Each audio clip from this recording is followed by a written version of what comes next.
welcome to another Friday night here at Bimji Streams. It has been another fortnight, and we are going to tonight here. We will be having another Geeks at Sea. Ah, God, is this my 10th one? I think this is my 10th one. And is this my 10th one? Oh God, I don't think so. I think this is my 11th already, and I still can't settle down on a starter. Still stammering like crazy and still nervous as heck. Still, nevertheless, for everyone who's joining us here tonight live, thank you very much for taking the time. I hope you had a wonderful night. Tonight here with me to talk about C2AGE is one of the founders, Sarah. Say hi to everyone, Sarah. Hi everybody, Sarah here. Awesome. All right, so if you guys are actually watching this instead of just listening to this as a podcast, tonight is going to be one of our least visual ones. Like, we will have no pictures. Sarah, unfortunately, has not been particularly diligent in her photo taking in her years in college. So, Unfortunately. Yes, unfortunately. So sort of make up for the lack of a visual element, we are gifting everyone a wonderful dual feline conversation where both of us are using cat avatars, and we're just going to be meowing at each other throughout the entire night. It is Yep, correct. It is going to be an absolute cat-lamity. Oh no! The cat puns have started. Yes. Imagine all the possible fun we're gonna have. I know, right? But hey, after all, who's not gonna enjoy two talking cats, man? Exactly. Excellent visuals. All right. So if you've never joined us before, for those who are curious to know, Geeks at Sea is a little project / segment that I started earlier this year, where people like us, me and Sarah, who's been in the industry for a while, or who's been playing around in the industry long enough, or who has actually just been somewhat diligently being a part of it long enough. And once we've been here long enough, we've got a lot of lived experiences, and just to make sure that there's some record of this lived experience, we have these kind of chats once every 2 weeks to just talk about the good old days. And good old days they are. Tell me about it, man. But I know, right? Yep. But before we go too deep, once again, let me just put out my general disclaimers first. Number one, please remember, as I said, we are going to be talking about the good old days. Some of these good old days are going to be more than 2 decades in old. Oh my God, it's been. Oh my God, it's been 2 decades. Yeah, more than for some of these stories, it's going to be far more than that. So. Oh wow. Yeah, so we're going to be unreliable narrators of our own lives. So keep that in mind. Take everything we're going to say with a huge pinch of salt, unless we share pictures, which neither one of us will be tonight. Please, do accept that we're going to be off a little bit here and there, and anytime we talk about numbers and stuff, unless we have we're specifically referring to things, they'll probably be off. Right, so that's number one. Yeah, and number two, both me and Sarah, full disclosure, have been very involved with Comic Fiesta in the past. So we may be talking about stuff about our experiences either behind the scenes or stuff that we have done here or there and stuff like that. And in particular, since we're going to be talking about C2AGE today, we are going to talk about behind the scenes stuff about how the event was organized and founded and all that kind of stuff, right? But Sarah, remind me again, you have left C2AGE, right? I have, yes. Correct. So anything we say here tonight or anything that we're talking about no longer represents these organizations. They should not be considered representative of the organizations. So yeah, keep that in mind. All right. So all these are our own opinions and stuff. Yeah, I think it would be accurate to say it was a slice of the perspective that we had at that time. Right. Just from our views. Right. Which is exactly why, the title of the stream, I've sort of updated it. Because in the beginning, I actually just wrote, C2AGE with Sarah. But I've updated it right now to say the early years of C2AGE with Sarah, because, to be fair, Sarah was only involved, how many years in the beginning? I think only about, a couple of years, like Correct. actively maybe during its conception. But I mean, I'll share some stories about it later, but only just the first couple of years. Exactly. So yeah, so because that's the case, so I want to be very, very careful to make sure that everyone's expectations are set here, because we're going to be talking once again this is still an on-running event, and well, as far as I know, C2AGE is still an ongoing event, and there's a completely different team behind it now. These stories that we're going to be sharing are not necessarily like reflective of the team that is involved or the people involved right now nowadays. And we can only share what we know of those times, that when we were somewhat behind the scenes and stuff. Right. So all these are lived experience. So keep that in mind as we go through these stories. Right. Sure. All right. So cool. With the sad disclaimers out of the way, Sarah, let's start this segment like the way I start all of my segments. Let's talk about your first geekdom, your first geek thing, and what got you into geek culture and stuff. Like your first obsession. I mean, oh gosh. I mean, to be fair, I think even when when I was a wee lad, not quite there, but I think with a lot of where maybe it echoes some of the experiences of some of the listeners and viewers out there. But when you're in my case, it was when I was in like primary school. I'll be honest, at that time, just to give you guys some context, like we're talking primary school when you're watching things like Doraemon and Sailor Moon and Dragon Ball in the languages that was localized. So we're talking Malay or Cantonese and stuff like that. And I wasn't aware that it was like Japanese culture or even anime. I just thought it was a different brand of cartoon. Yeah. And it wasn't until like, oh gosh, when was it? I think it wasn't until maybe when I hit secondary school, like for the first time I saw anime in the native language, which is Japanese. I still remember like one of the first animes I saw was Gensomaren Sayuki. It was very niche. I mean, if people knew it, I mean, kudos to you out there, but it was a very niche thing back then. Right. And I was like, oh my god, that's the language it's supposed to be in, and that was the beginning of it. Was this on national TV that you were watching on, or was this like? Were you? I think it was. Can't remember whether it was Animax or something like that. So, like when we first had Animax, way back when. Well, okay, if that's the case, if you're talking about like when it first came out, right? Then I think you're thinking of AXN. Because over yeah, that's true. We're talking about KL here, I can't remember right? for the life of me. We're talking about KL here, right? Well, I was an Ipoh kid, so this is back in Ipoh. So I don't know. I think it was AXN, but it was literally like I can't remember whether it was Form 1 or Form 2, the first time ever that I saw an anime in Japanese, and I went, oh my god, this is amazing. Then ever since then, I became like a really like I was one of those kids who like, okay, try and consume every show you could have in Japanese. But yeah, that was how I started. I've got to ask then though, like, were you never a manga type of girl? Like, were you not the type that were like, oh hey, here's a book, let's read some comics kind of person?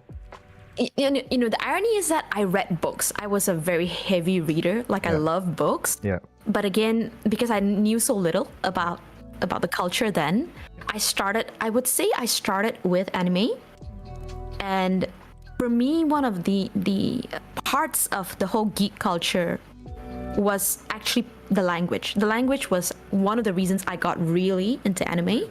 And then from there, what happened was I actually, that was actually when I kind of went, I would say backwards or something, but I entered from anime first and then went on to read manga. Oh, okay, that's fascinating. Yeah, so it's very different. I have to ask them because you mentioned something that's really interesting, because you said just now that it was the language that got you into anime. So yes. Did you have an interest in Japanese well before like your exposure to AXN and all that? Well, I wouldn't say an interest as much. So, I mean, I'm very, I would say, I think the way the language sounded and with my understanding of the language now, I think what really struck me was at that time when I first watched, anime in whether it's Malay or English or Cantonese, it never really drove home for me, because if you've heard the localized anime back then, it was very different, right? The way they express themselves. If you were watching something shonen and there were fight scenes, it would sound very different. So it didn't really click with me very much. But when I heard it in Japanese, it made for such a holistic experience. I don't know if this makes sense, but it just made it like, oh, so this is what they call anime. Yeah. And in my head, anime includes that whole aspect of when it was delivered in its native language, suddenly it made so much sense why certain choices of words in its localized language was taken, why certain expressions were made. So for me, I think that the sound of the language, and now with my understanding of the nuances of the language, really made up the whole experience. So yeah, that actually, about that time I developed a really big interest in Japanese, and that was when I sort of I wanted to pick up the language. Subs before dubs, right? Yep. I would say that was essentially my experience. So it was Genso Maden Sayuki that sort of opened up like sort of this whole world for you, if that's the case. That was the first. It wouldn't be the only, but that was the first, and I went like, whoa. And I went and watched all the other stuff that was on, I think, AXN. Yeah, then that was in Japanese. What else was there back then that was still in Japanese? Oh my god, I think it was, I can't remember if this was correct, but I think Elfen Light was there, and I think there was Boys Bee. It was like really old titles, yeah. But it was very enjoyable. Right. This is all in the late 90s at this point, right? Like. Yep. And then later, because I remember distinctly that Animax only came in later. Because what happened was correct. Because AXN came in first, and then we heard, I think between me and my friends, like some of us, we were like, I was staying in PJ at the time, and we were like, oh my god, there's this anime dedicated channel that might be coming into, was it Astro? I can't quite remember, but like basically right, yes, it was Astro. It was Astro, right? So yeah, so we were talking about that, and we were like, holy shit, we were so excited for that crap, you know? But AXN wasn't. AXN was the dominant anime provider for some of us for a number of years until Animax. I think Animax didn't show up until I think mid. A while later already. Yeah. It wasn't 2000s. Mid 2000s, right? Yeah, mid 2000s, I think. Yeah. That's true. Yeah. Did you? I have to ask that, like, just as a quick check. Like, did you ever watch? Was Astro your primary one? Like, because you mentioned Doraemon and all that, and that was like when you were much younger and you were touching like some of that stuff. But like, did you watch Mega TV and a bunch of like those the animes that were on in Mega TV? I can't remember for sure, but I think before that was Astro, I think my parents did get Mega TV. So again, this was. I have a very distinct memory of this one particular series. I don't know if anybody knows this, but I believe the name was Akazuki Cha-Cha. Yes, which was essentially my. Ask. Yeah, that was like the. I mean, I know I said Sailor Moon, and technically speaking, Sailor Moon is the what we call the magical girl, mahou shoujo kind of anime. But that was my first recognition of, this is the genre they call magical girl anime. But that was I believe I watched that in English. But yeah, I did have that. I remember watching it in English. I can't remember because I remember distinctly the way they said her name. It was such an English accented way.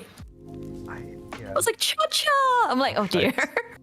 So okay, all right. Oh god, it was kind of weird because I remember like Mega TV at the time like had a bunch of had quite an assortment of offerings in terms of anime, but it's weird because like I've done this like about like 10 or so of these sessions with people, and for most of them who do remember Akatsuki Cha-Cha, right, and like most of them will refer to Mega TV, and the weirdest part of this all though is that no one has ever mentioned any other series except for Akatsuki Cha-Cha.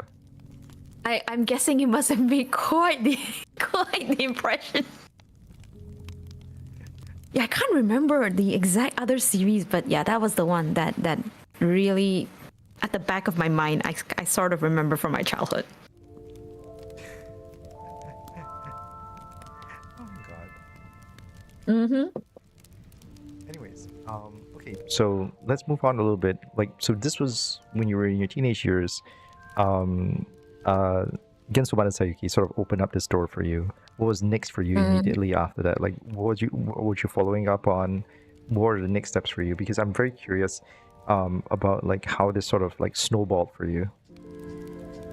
Well, I think first and foremost, I mean, to give everybody a bit of context, what it was like being an anime fan or like a geek in the little town of Ipoh, which is where I'm from, right?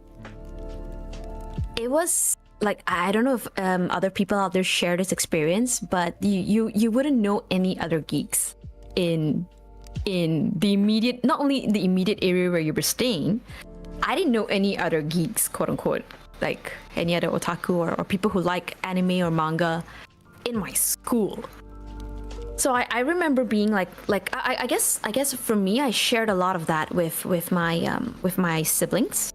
So we like I said, we were so into the culture then that we tried to consume as much media as possible in that particular medium. So that was when like I think my sister was a bigger manga fan, so she started buying manga, and I started reading manga. So I started reading manga of different genres. Then I remember, like you say, we moved from AXN to Animax, and we tried to watch like all the different shows that was up there. And I think from there, I started picking up Japanese as well. And it was really weird because it felt like you were doing this, I don't know, weird double life thing where at school, when people ask you, so what do you like to do? I would say like, oh, I like watching movies and reading books. And at home, I'd be like, watching movies would be like, okay, switch on your VCDs back then, with anime and stuff like that. And books would be like, yeah, books too, and manga's books, I did that. I think we got to a point, I can't remember if, I don't know if you know this, but there was a very short period of time that the Star newspaper had a corner, right? For anime related news. I don't know if you remember this. Yes. I remember that because I think Max was writing for it at one point. I think even Easel was writing for it at one point. So I don't know if I'm gonna be shocking some people here, but at least I don't know if there's a regional difference in the Star newspaper, but in one of the very first issues, I think it was the first issue that they wanted to write for this. I still remember to this day, the reporter or the journalist who was sort of in charge of writing a story for it, I believe her name was Christine, and Christine was from Ipoh. And I did this weird thing where I joined a Japanese speech contest when I was 17. I got second place, and I was talking about my interests. And then I was approached by the journalist to say, would you like to be featured in our first ever segment for this thing? So I don't know if anybody can find that article, but if you find that article, you will see my face plastered on the front section of that segment with all of my collection. Cat, right? No, my actual face. So literally, she came and be like, okay, I could show you like the manga and basically the anime VCDs and DVDs we had, and she was like, we're gonna do this interview. I'm like, what? So for context, so yeah, I technically speaking made national newspaper. Fantastic, congratulations. So oh my God. So at the risk of anyone who's, for anyone who's interested in sort of like doxing you for this whole thing, right? It's probably like you would need to go back like about 3 decades. Oh, it would be close to decades. Oh my God, it's maybe 20 years ago. It's at least it's 2 about decades, 20 years ago. Yeah, so yeah, exactly. So you need to go about 2 decades back, sneak into the Malaysian archives of the Star newspaper, and find this very specific one issue of a newspaper that was questionably published in Ipo, and Yeah, hopefully you'll be able to see her face, Sarah's face. yeah. It was very funny. Now that I think about it, I was like, oh my god. I want to But ask yeah, though- I've sorry, go done a ahead. lot of things, I guess, as a geek. I want to ask though a little bit on that one, because like you mentioned that like your fascination with anime like gradually extended itself into manga because of your sister buying the mangas herself, Yep, right? yep. Like, so basically it's one of those like, oh, my siblings were doing these kind of things, and they were was it like, were you actively curious, or was it like, oh yeah, they're just lying around, I might as well just get into it kind of thing? I mean, I was curious, but I guess I was one of those people who are like, I was more interested in moving pictures in general, because I like movies, right? And like, in general, I like movies and I like watching like TV series and stuff like that. So anime always spoke to me a lot more as an art form and as an expression. When my sister started buying it, I think it was, I can't remember for the life of me what was one of the first ones we bought, but I remember when she first bought it, we were like, oh, what is this? It looks interesting. So she started, I can't remember, but we had Kriko back then, and then we moved to buying actual manga volumes. And then we started reading that, and we would do this thing where, okay, we're gonna save up some money and see if we can like buy the next volume and things like that. So I was curious, but I wasn't the first. I wasn't like the first person to say like, okay, let's buy this. It was my sister, yeah. Were you guys like buying like the Japanese ones already, or like were you reading? No, so I believe back then they didn't bring in the Japanese ones that early. It was English. It was like the, you know, was it like was it Tokyo Pop? So you actually bought the Tokyo Pop English translations comics? We started with that, yeah. Oh, and then okay. when we realized that you could, I think I can't remember when, but when they started bringing in the Japanese ones, my sister started buying the Japanese ones. Like I didn't even realize that they were in the market. And then she came home one day with like, hey, guess what I found? So we started reading manga in Japanese from that point. Okay, I've got to ask. But it was then, really rare, yeah. Like I had to ask then, like never the Chinese ones. No, because I can't read Chinese. I don't know if this is established, but I can't read Chinese. I am, aside from the fact that I speak Cantonese and some Mandarin, I could very well be a banana. Well, but yeah. It's good to have it established now. But yeah, no, not in Chinese. Couldn't read Chinese to save my life back then. No now problem. also I cannot read it. Hey, I had to ask, right? So, Yeah. But it's fascinating. Like, where did you and your sisters get your comics from? Because I until Kino came into Malaysia, right? I didn't even know where you could get like English manga like anywhere. It was very, very rare, but like it was super rare. But there was, for a short period of time, I think MPH carried them. Really? Yeah, at least where I lived, there were only like that many bookstores. So yeah, MPH carried them at some point. Okay. But it was not like a big thing. That's why the titles were super limited and stuff like that. Right. So once again, this is the early 2000s, is it? Or is this like late yes. 90s? I would say early 2000s. Early 2000s. Oh, okay. All right. Well, let's fast forward a little bit then. From there, you started picking up the Japanese ones. Where were you guys getting the Japanese comics then? That was definitely Kino. So that was Right. when Kino came in. And that was when we realized there was such a thing called the Japanese section in Kino. Naruto. Yeah, we're like, ooh, we can get reading material. I still It was very remember. cool.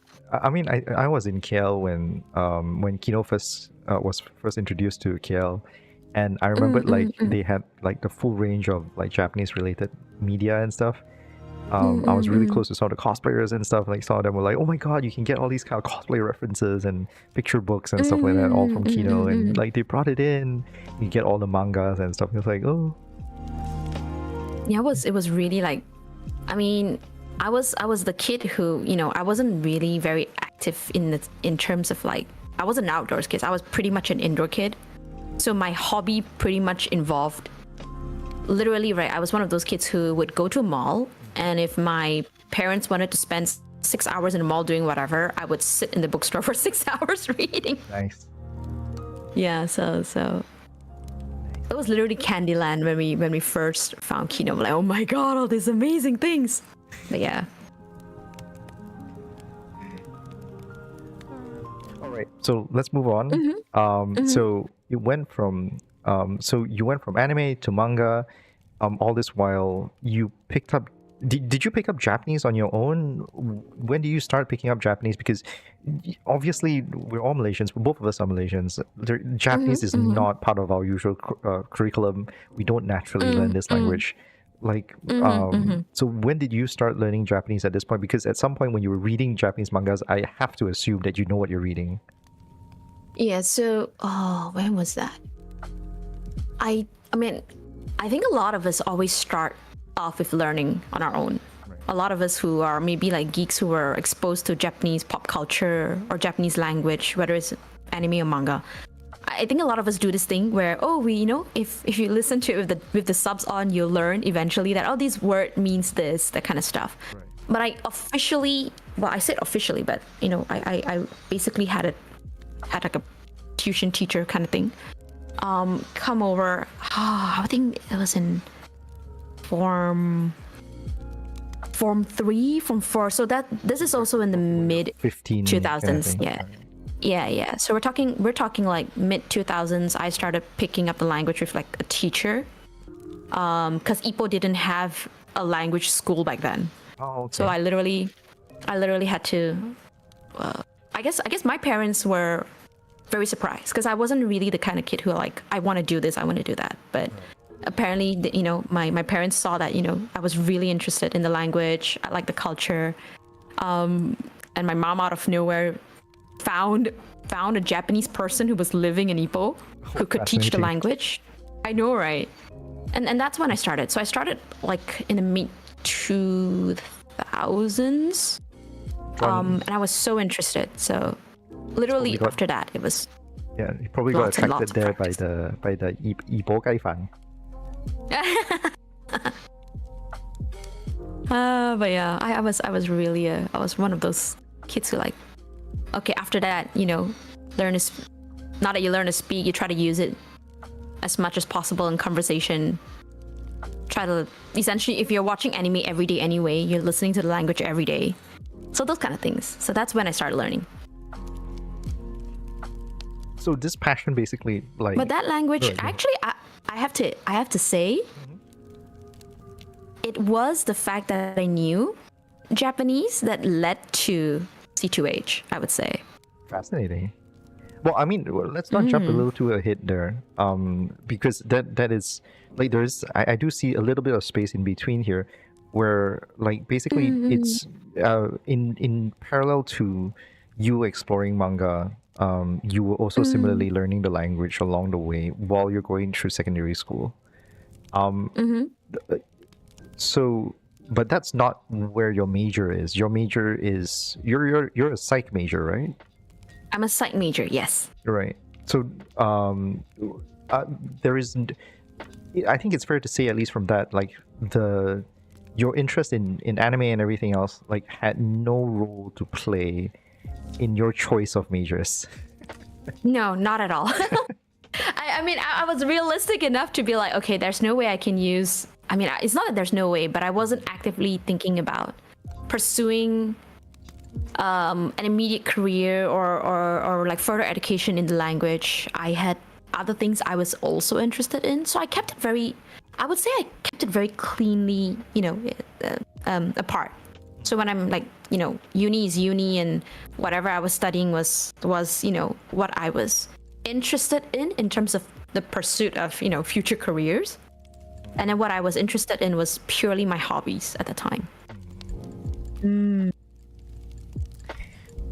All right. So then how did these two worlds like reconverge again? Because so for those who don't know, like C2AGE came out of a time when there were a lot of like college events popping up. There was this period in Malaysia where I like to credit GACC, Cosmas as well as S.E.A for this. If anyone disagrees, please feel free to let me know how I might be wrong on this. But like I do feel like there is this one period where because of CF and subsequently GACC and even Cosmos, like there was this sort of blossoming of college events. And C2AGE is one of those like really stood out as ones that have like lasted and has lived as long as it has. There are some others, but like very few has survived like the many years that led up to today kind of thing. So I'm very like could you share with us the event, sort of like how did you come to start C2AGE, at least in college, knowing that you very consciously like, yeah, these are two separate things as far as you're concerned? Okay. So auntie, now time to tell story, long time ago. No, but I mean, to be fair, to tell the story, I have to first talk a little bit about how I met my co-founder. So Cool.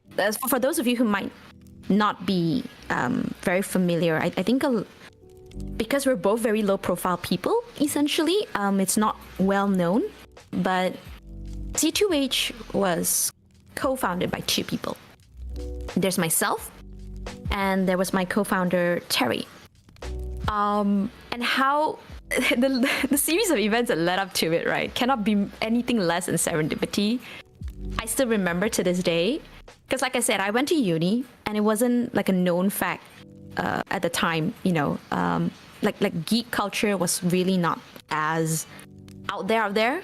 So you wouldn't necessarily, I mean, I was aware there was like something like an anime club, but I wasn't gonna join an anime club at a time simply because I enjoyed my hobbies in private. Like I said, I kept them separate.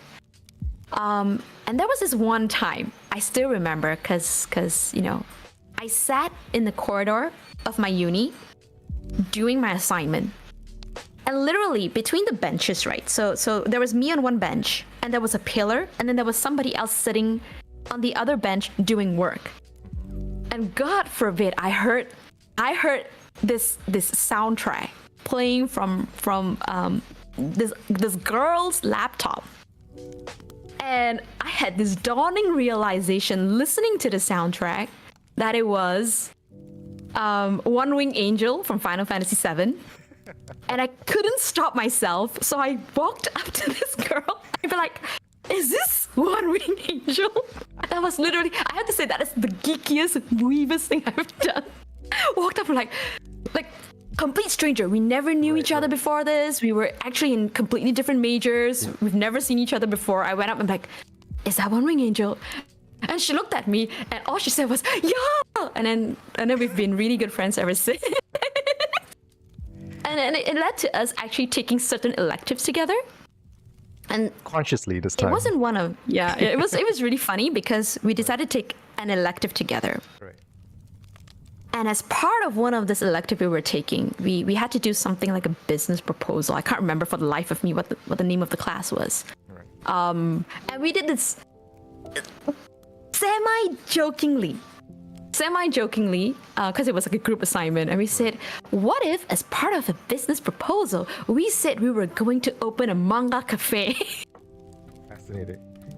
And I still remember to this day, I mean, it's not like we did the best work on our assignment, but we certainly made an impression because we decided that for our opening presentation, Terry was going to come in cosplay, and I was going to do a Japanese opening. So we went up Japanese, there.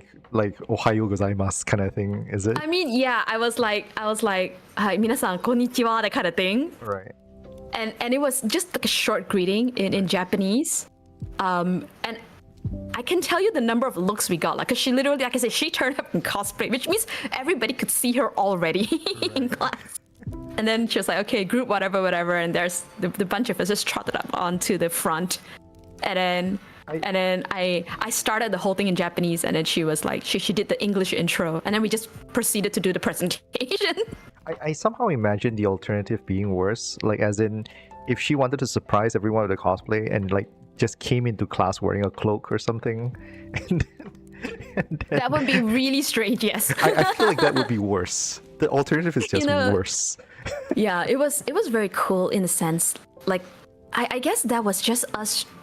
That was the time. That was the one time where I thought it would be cool to, I guess, showcase part of something I was really passionate about, and sort of blend it to what we were studying at the time. Right. It was Cherry. I still remember to this day that like Cherry was suggesting, and I was like, oh my god, that's such a great idea. I don't know why we thought that. But as a result of that, we were actually approached by the lecturer of that class, Right. who actually came and saw us after that and be like, you know, how would you guys be interested in, you know, I think, you know, credits were due. He came up to us and like, at that time, so again, a lot of backstories. C2AGE wasn't gonna be like, I guess, the C2AGE that we knew it was gonna be now, because the lecturer at the time, he was really into the toy scene, like the toys and figurines scene, Right. and more Western media. Right. So he approached us and he was like, how do you guys feel about like doing this event? You know, we could do like, you know, we could like feature an exhibition of these toys and etc. And the two of us were like, yeah, sure, that sounds like an interesting idea. We could, I think we could try and organize something. And that was how it started. That was legitimately how two people decided to organize a mini convention. Oh my god! Now that I think about it, it was quite the YOLO adventure. What year was this though?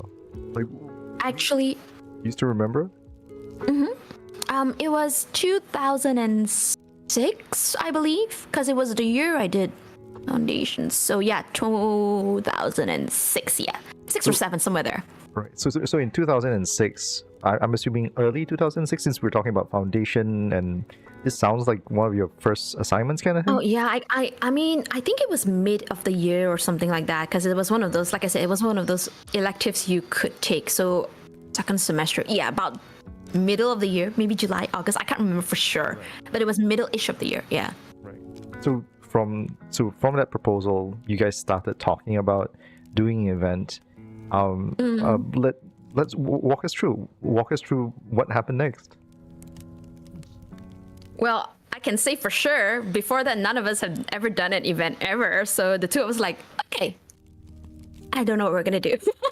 So we sat down, and I think between myself and Terry, we had some, like you say, some experiences going to these different events, these different college events. You know, I think CF in its earlier days, etc. So you've been to, at that point, like you've been to CF, which is like once, that kind of thing. This is 2006. That means like at most you've been to CF 4 times. I think I've only been like once or twice at that time. At that point. So because it was always in KL, and I never really was in KL until I moved to uni. So yeah, I remember seeing like all these different events, and we decided. I think what happened was we understood the vision and direction that the lecturer had, but because we were not familiar with the Western events or convention scene or toy scene, it naturally led to this point where we started talking about, very simply, we were just, okay, what are some of the things we enjoyed, you know, with the conventions we've been to, certain things that we were both equally passionate about. How do we see us bringing a little piece of that? So I always made it very clear when I started, when we started putting the event together and we had to name it, I was always very clear in terms of like, it wasn't a convention, because the E in C2AGE, I don't know how many people are aware of what C2AGE originally stood for. I don't know what the I think the current one has certain titles maybe rearranged, but when we first started out, it was comics, because that was the thing that we were both very passionate about, and then it was cosplay, and that's 2 C's, hence C2. And then anime, games, exhibition. Yep. So we wanted to essentially deliver the whole, because I was just saying, well, let's keep that that aspect, right, that the lecturer was talking about. It's a showcase of a little slice of all these different hobbies that people had, which is a part of a much bigger subculture out there. And so we just sat down and talked about, you know, the parts of the different events, smaller events that we've been to at a time, what we liked about it, whether we could find a way to replicate that at I wanted it to be quite an intimate scale event. When we were discussing it, I said I don't want it to be like a big thing simply because there were like 4 people on the team, and I was like, yeah, I don't think we can do anything bigger, so let's do a nice intimate little thing, call it an exhibition, because I think we just want to showcase it to people who would come by and see it. And we got around to actually, and this is where I would say it was my first time really having a slightly better acquaintance with CF, because I wasn't very aware at the time of how to run such events. And again, through Terry, we actually enlisted the advice of some people from CF who were very gracious. Yeah, they came in and they gave us a bunch of advice about, well, if you want to do these things, this is how we usually plan our stuff. So it went from, okay, for example, I don't know anything about Dojin art booth at the time. So, okay, this is how we would do, the floor plan. These are some of the things you wouldn't normally see in an event. Here are some context if you really want us to help you get some context. So that was actually the first time I was a little bit more well acquainted. Before that, I was just like any other, event goer. I just turned up.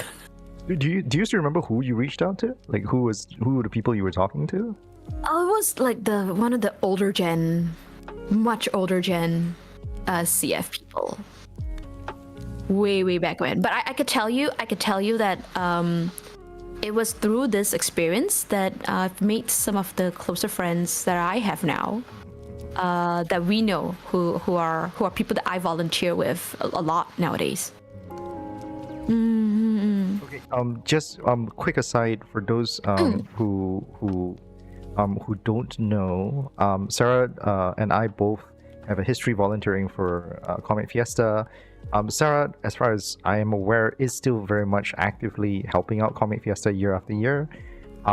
She has a lot of experience actually managing the guest team, and helping all of the communications for the team, for Comic Fiesta in particular, try and bring content over to KL through the platform that is Comic Fiesta. So yeah, so when we're talking about when the people that we're volunteering and all that kind of stuff, in general, we are referring to how we've volunteered with Comic Fiesta as a team and stuff like that. Yeah, so just for anyone not to feel too left out in this conversation. Context. So okay, also as a quick side, because you brought this up earlier, funny thing is, the fact is I actually keep forgetting how C2AGE actually got its name, and right now I actually am looking at the Facebook page right now, and on its banner right now, it actually writes down at the bottom as part of a sort of a extended version of its name, right? It's cosplay, comics, anime, and games exhibition. Yep. So I guess they just swapped the word, but yeah, kept to its essence mostly. But yeah, that's actually how we started. We got a lot of, I would say,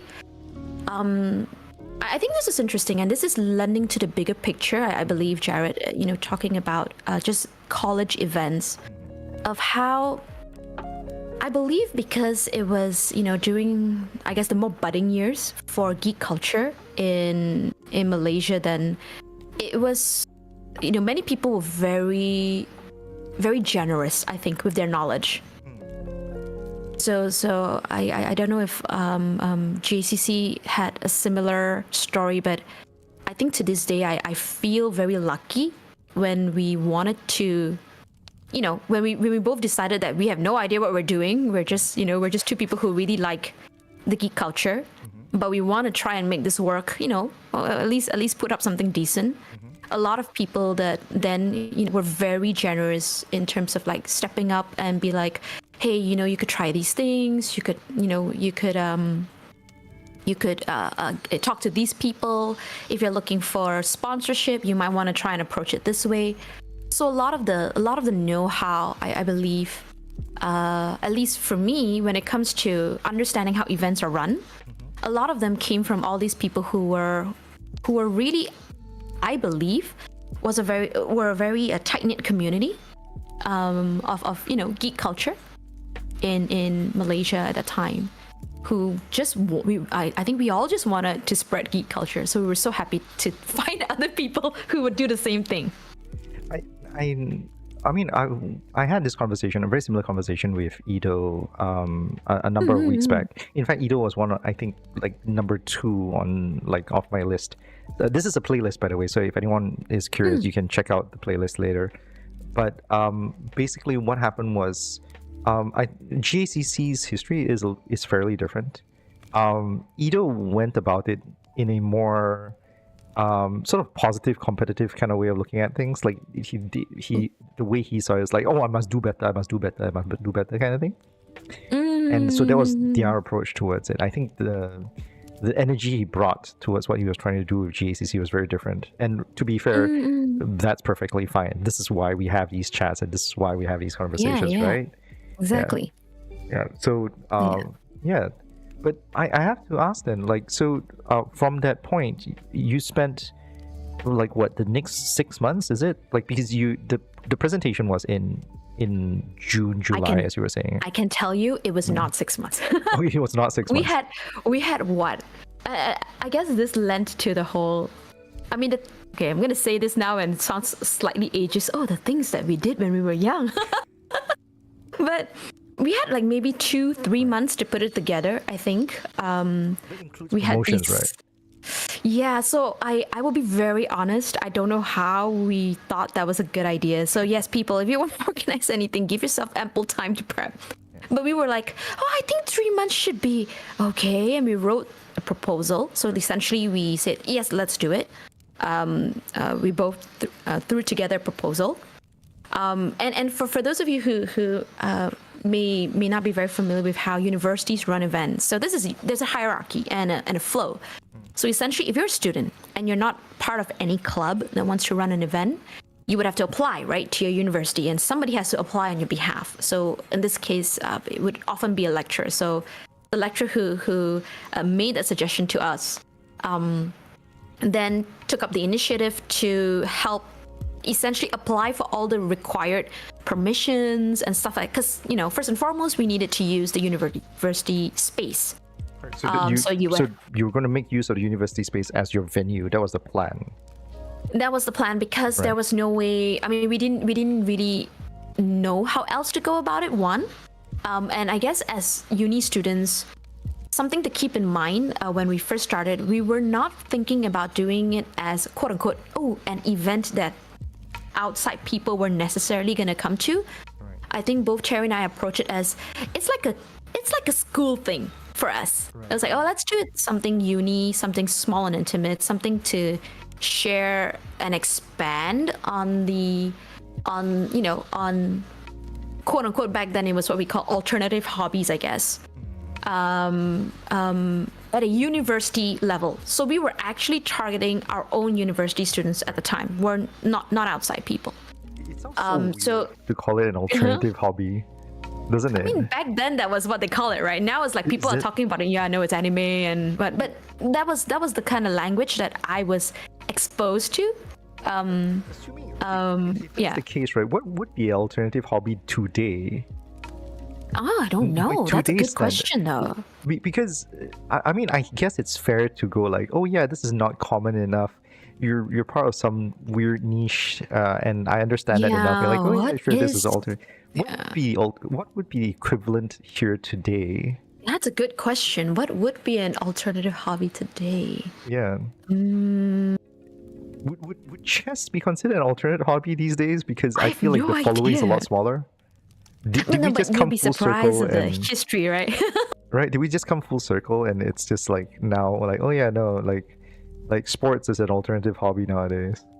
I don't know, but I guess it paints a picture of the experiences I had when I was in uni, where that was how I guess a lot of people around me then saw the things that we were really passionate about, like because it's very subculture-y. So they would think about it as like I say, I've heard the word alternative hobbies used in the context of ACG. So yeah, I don't actually know if there would be such a thing as an alternative hobby nowadays, because everything, I think people are not as I don't think it's so tightly defined now, everything that people liked. So yeah, but that was actually essentially how we started. We got the lecturer to help us with applying all the permissions with the department we were with, and to this is okay to just keep in mind, because this will, I guess, explain how the event then developed later. But because I and Terry were from a very specific department, foundation related department, in the university, this was not even a university level event. It was a departmental event. That's how I guess that was a level at which we were organizing. So the university didn't even, at the time, for them it was like, oh, there are two students from this department who want to do this event and they want to use, this venue. We will give them all the permissions that they need, but it's a foundation department event. That's the context behind it. So it's not even like it's not even like your business department or like psych department, your foundation department. We were literally the foundation department event, because that was again it painting the picture where people didn't know what we were doing. So even when we tried to explain it, for them it's like, okay, so you want to open tables up and rent out booths to people to sell stuff? And I'm like, yes, in the larger aspect of things. And you plan to use the stage, so you need the PA system. Yes, what are you going to use the stage for? Play music and announcements? That's the level. So there was so little understanding back then about what we were trying to do. Nobody had any clue. So I just had to explain it in like any quote unquote normal uni event stuff. And we managed to get all of the permissions and everything within the time that was needed.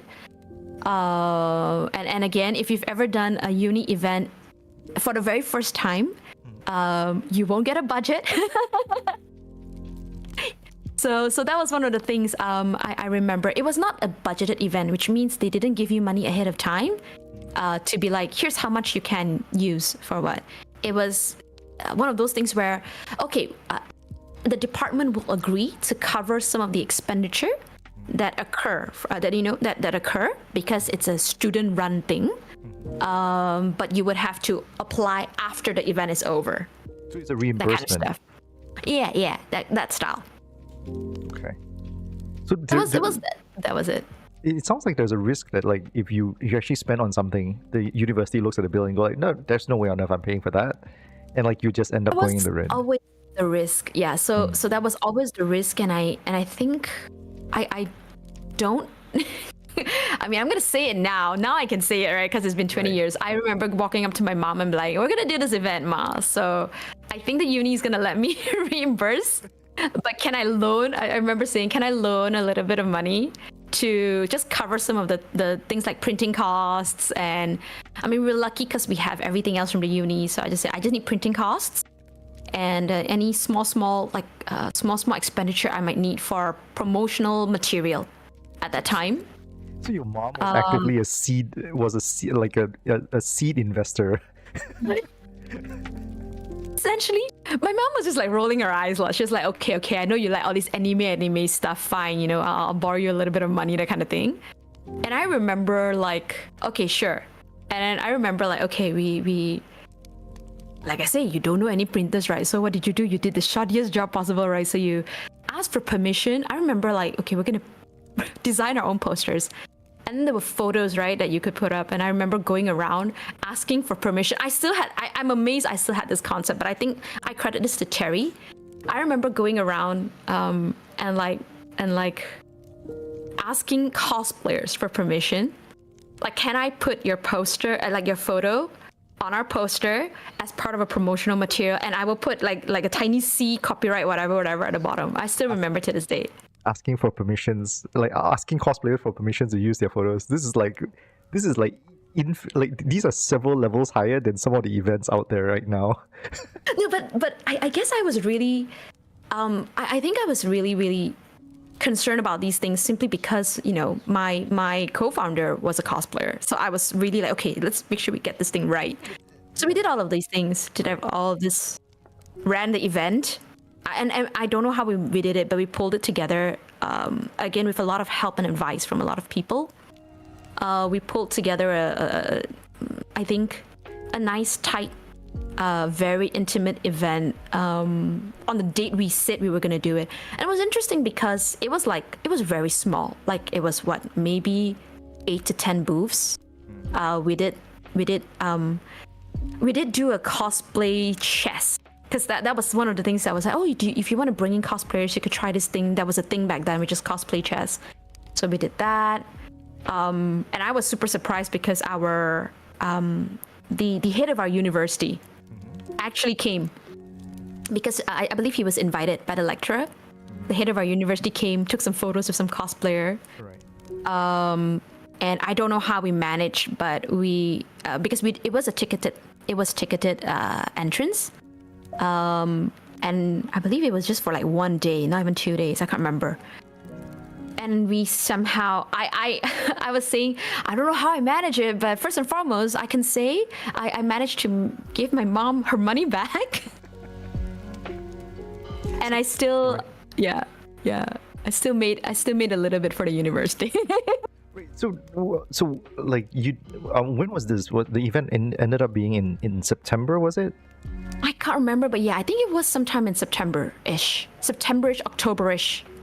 All right, I've got plenty of questions, but let me just shoot them out real quick first. Like, did you actually manage to get any sponsors or like beyond like the seed money that your mom was giving? No, so not cash sponsors. I guess I was very prudent with the way we spent money.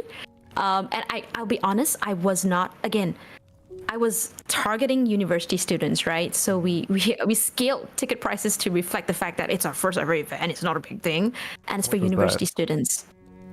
And I was very surprised because when we shared these news with the people who helped us, and and I'm not just talking about people at CF, but other people that we knew who were also in the geek culture and in the ACG circle, and a lot of them actually told their friends. So a lot of people turned up that was not from the university. I was super surprised, I remember. And we actually did get back not only the seat money that my mom loaned us, but I was in the black at the end of the day. I mean, we C2AGE were in the black. How much were you guys like charging for entry during that like first event? I can't remember, but it wasn't even much. I think it was like, I can't remember. Was it like $7 or something like that? We're talking about 7 ringgit here, by the way. For in case anyone's wondering, 7 ringgit, right? Yes. We are talking about ringgit here because yes, ringgit. This podcast is more or less targeted for like Southeast Asia by and large, and like the difference between 7 rupiah, 7 ringgit, and 7 Sing dollars is very different. Yeah, very, very different. But yes, it was. I think it was 7 ringgit. I can't remember for the life of me if that was the case. But I was very surprised because to be fair, I think we also took the advice of one of the people who were giving us advice, and we did charge for booth rental. Right. And I can't remember how much. Yeah. Right. So how many booths did you have though in the end? I think it was just like 10 or so. It wasn't like a lot. I mean, it's your first event, right? Small college event. Yeah. So I think we were lucky. And then a lot of the other smaller sponsorships, not even, so there was no way we could get cash sponsor. But I don't know how. I had this, do or there's no harm trying kind of mentality. So I remember walking into like shops and stuff. And the most ironic thing was I walked up to the mama upstairs with my proposal and said, I have an event and I'm looking to get sponsorship for water. Because you had people who would need to drink water. Yeah. And to the credit of the mamak store upstairs who didn't know what this girl was doing, they actually agreed. I'm like, okay, you're doing an event and stuff like that, and you're gonna put like our name as one of the sponsors. Fine, we'll give you X amount of crates of water. So I got water for free. That for what it's worth, as a college student, I think that's huge.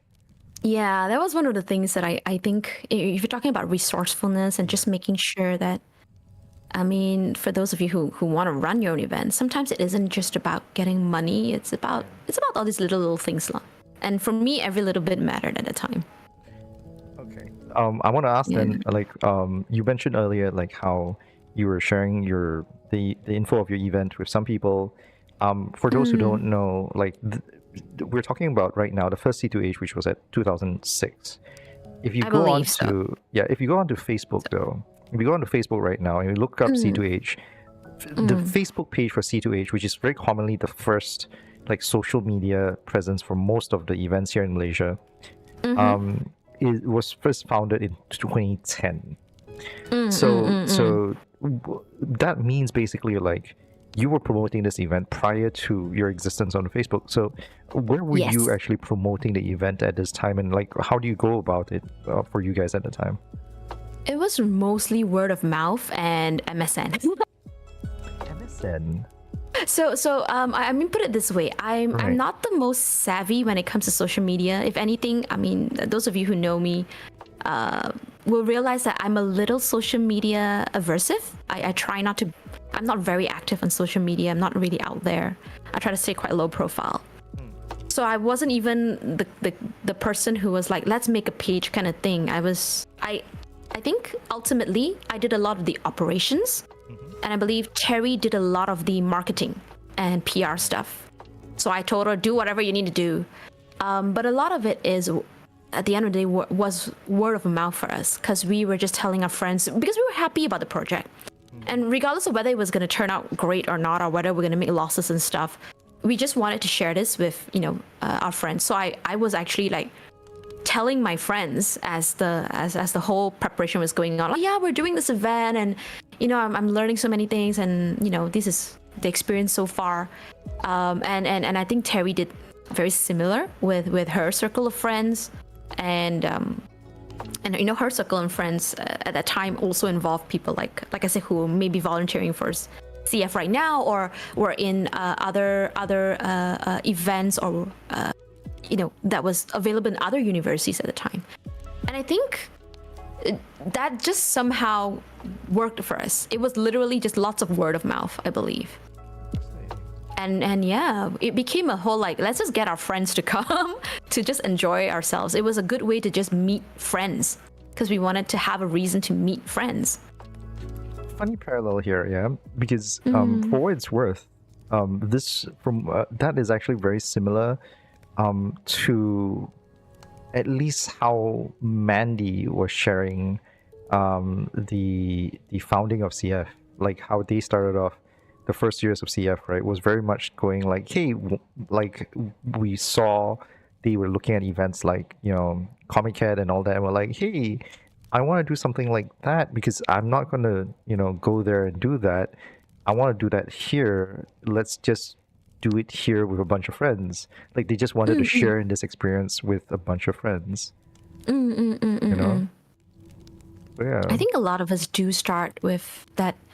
I mean, ultimately, I think a lot of us who start out with the whole ACG, I guess, experience, ultimately we wanted something that we could experience together with our friends who shared in the same interests. I think especially back then, there were so few of us in a way.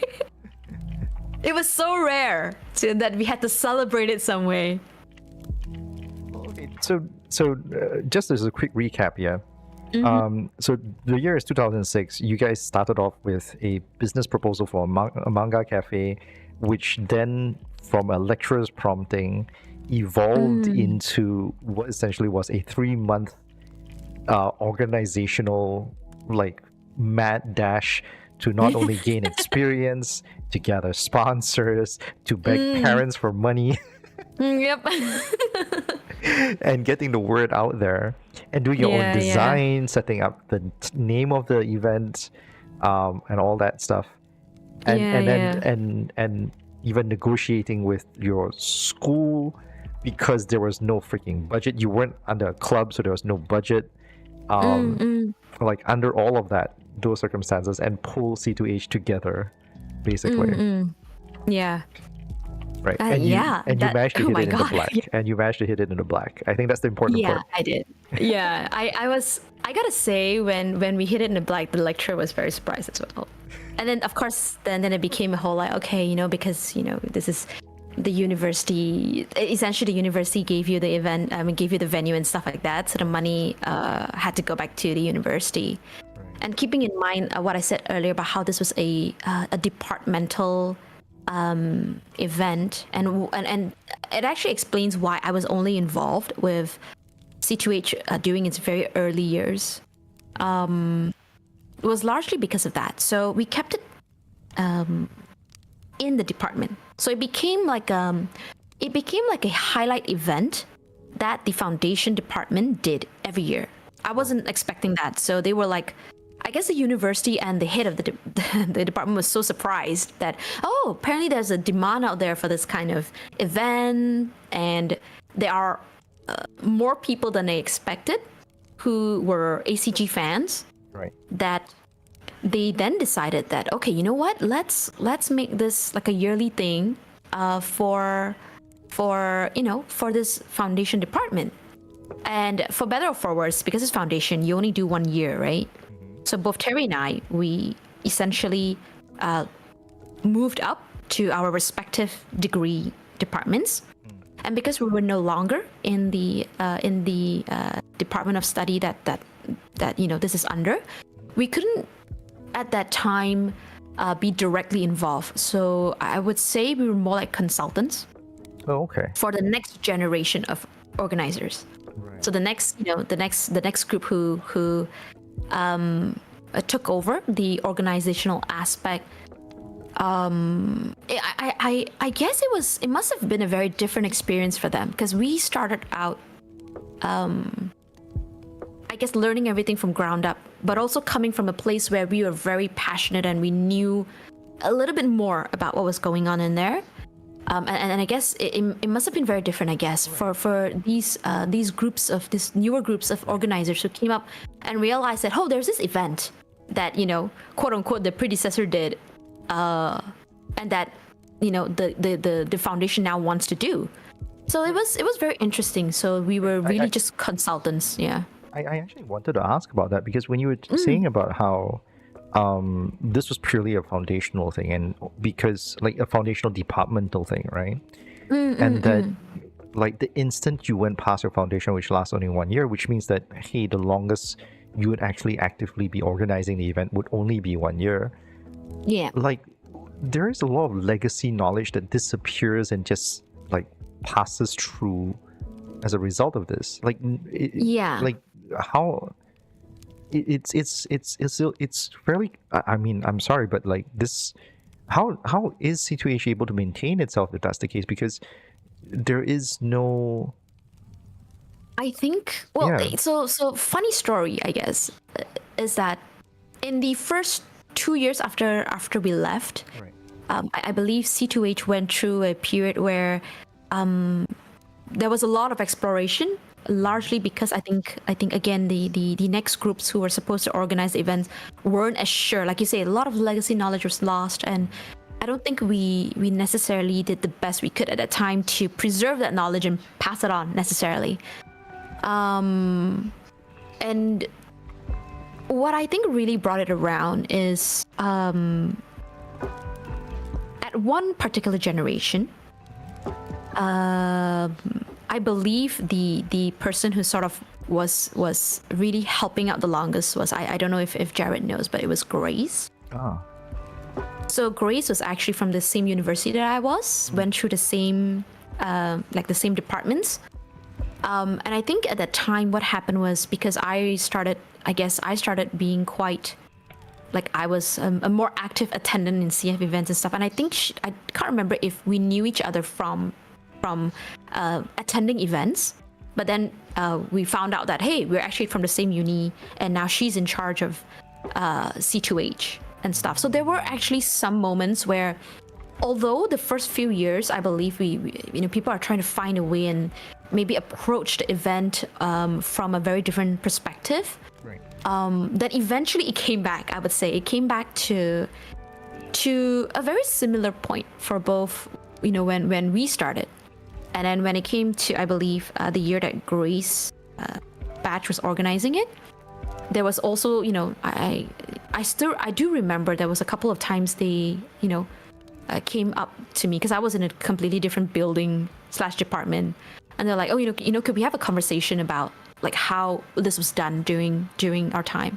So we just had a conversation about, like, actually when we first started, this is what we wanted to do, and because we've both have gone to some similar events, this is where we took inspiration.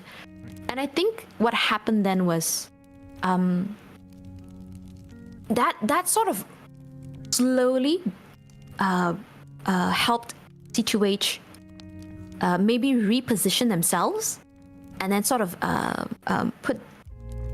found themselves, I would say, cementing a particular direction that they wanted to go. Because I also believe. Do you still remember what year this was roughly? I can't remember off the top of my head, but I mean, it could be 2009 or 2010, because ultimately this was, I believe, one of the first few years where they explored going outside of the university. Organizing for it the venue. outside of the, okay. Yeah, I can't remember if that was indeed the case, but I can say that, Grace and her team at the time was, were also fellow, I guess, anime fans who had very similar experiences, and I think they really found a way to bring it all home. And I think we also benefited from, which, I mean, as time passed, a lot more ACG fans came about. So just by that virtue, the number of people or number of students who understood what anime was and what the geek culture was like entered the foundation department. So we didn't really have the same challenges, but now they have we now have a perspective where these newer organizers were newer ACG fans who saw the lens of the ACG events from a slightly different perspective, but were still able to keep the essence together, I would say. Understood. So basically, like, after your time, when you left, you basically just handed the reins to the department, and whoever's going to be handling this is you guys. It's up to you guys.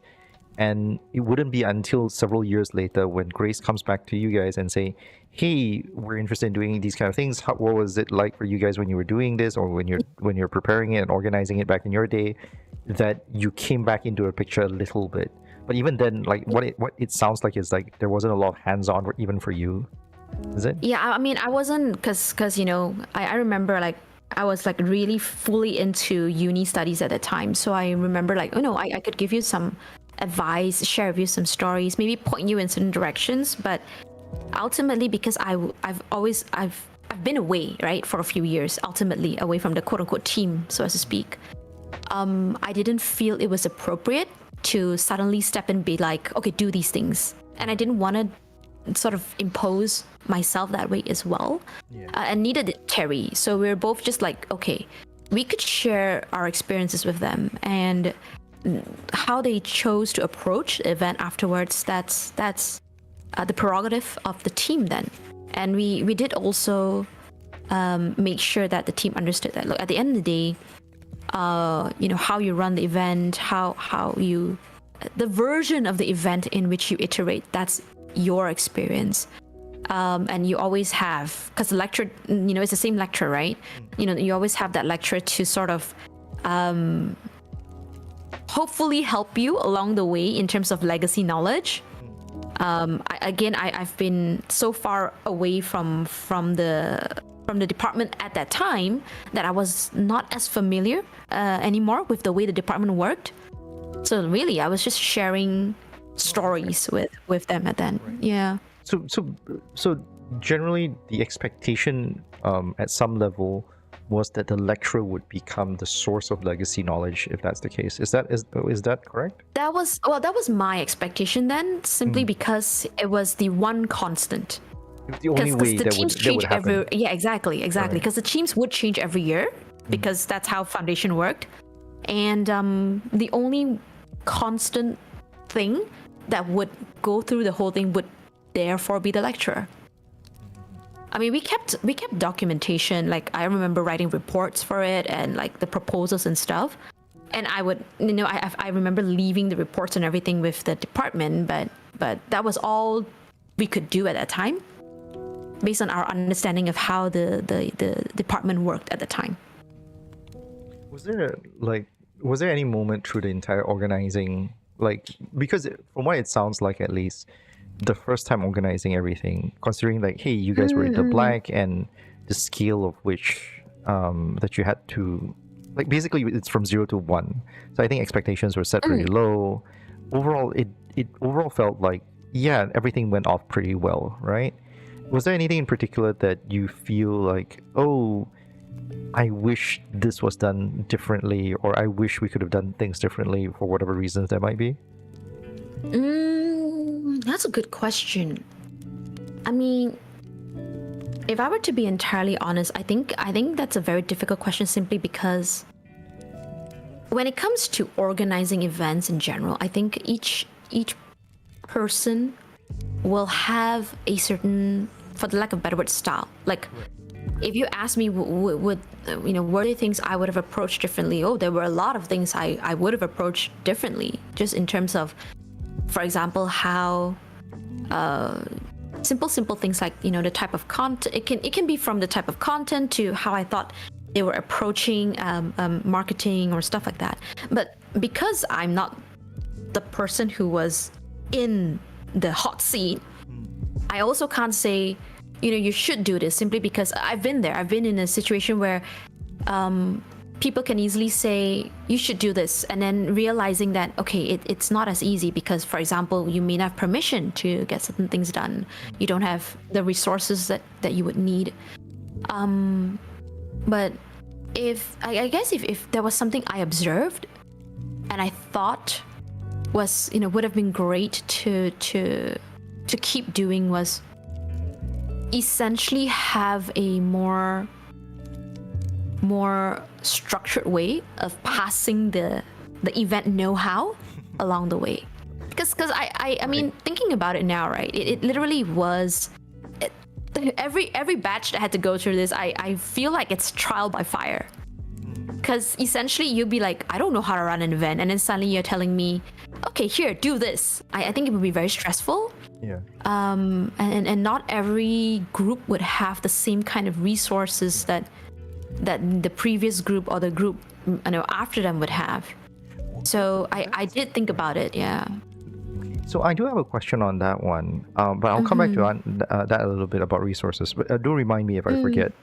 But I do want to talk a little bit about how insane this actually sounds, because prior to this conversation, I honestly thought that there was somewhat of a system involved where at least the department heads or your lecturers who was organizing, or which was the constant in all the many years, right? I thought that they would at least encourage conversations with the predecessors, like basically like, hey, these are your senpais, please go and talk to them, that kind of thing. And I thought that would at least be a constant for every year, so that there would be some sort of at least some form of continuity, right? Yeah, exactly. Some sense of continuity, or some sense of handover kind of thing. Because the fact is, like unlike any other event, right? Like, because all of your organizers are effectively in foundation on the year that they are organizing the thing. What this actually means is that they would have no ties with the college until the year that they are getting involved, right? Yeah, essentially. Right. I mean, that was my experience, or at least that was my perspective then. I could be wrong. Yeah. Right. So maybe if any other subsequent years organizers, with C2AGE wants to talk about it and come on and talk about it, sure, let me know, man. My DMs are open. Yeah, but I mean, it'd be great to also get that experience, or at least that perspective, because there's essentially lost time, right? There's essentially blank. Correct. But like, what it does sound like, at least like, it does sound like there is no immediate preparation for that, or there's no immediate potential for that just off the bat. Well, like for better or for worse, I was definitely taken a little bit off guard at that time when I was told that, okay, look, because it's a foundation event, you can't actively be in the committee because the committee is is tied to the department. I understand that. I guess it didn't hit me until that was mentioned, that okay. And I would like to think, maybe that was actually mentioned, like maybe it was told to, the next person who took up the reins of the organization. I would like to think that maybe they were told, like, this is one of the possible resources you could speak to the previous organizer and stuff like that. But I guess for some reason the ball rolled the way it did, and it ended up with this, like you say, this lack of system. And I would think it's maybe it's precisely that there was a lack of system of continuity, because, well, I wasn't expecting there to be round 2, and I guess maybe, and because maybe we didn't have that expectation.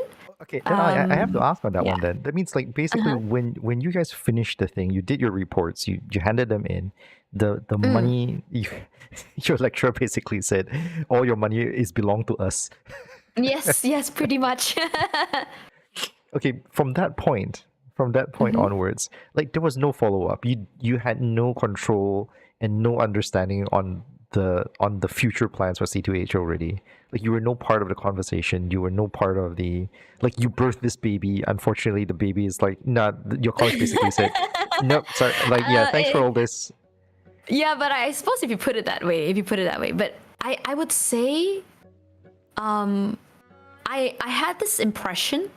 I don't know if I think both me and Terry had this impression that it was a one-off thing, because we were just doing this because we wanted to try it out, and the lecturer was like giving us a suggestion, so we did it like a one-off thing. And I don't necessarily think the university thought it was going to be more than a one-off thing as well, to be fair. Right.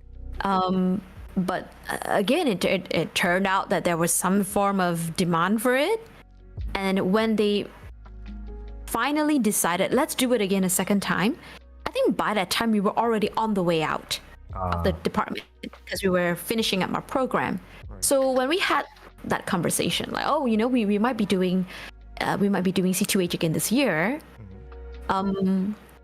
I don't necessarily, I can't remember for the life of me the exact conversation, but I remember at least when this conversation came about, I was like, oh, okay, so you want to do it a second time?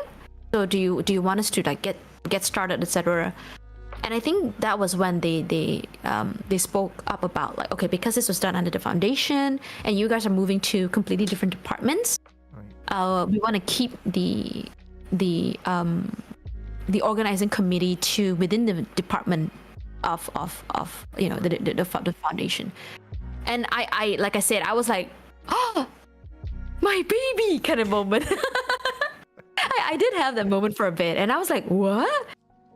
And at that time, I guess it was one of those things where, as a student, and because I'm moving on to my first year in my degree, and I was gonna have classes. Am I gonna be able to balance this? I wasn't sure, to be fair. And then it was a very, I don't know how Terry felt about it, but I had a lot of conflict, because I was like, but I wanted to sort of still help out in the what. But at the same time, I was resigned to the whole thing. And I was like, you know what? I was, I can't argue the fact that, yes, it was done under... I'm not going to fight you for this. Yeah, I'm not going to fight you for this. Yeah, basically. I decided that it's okay. But I did remember saying that, I guess if people need, any advice, or if they just need some help in terms of, like, how to get certain things done.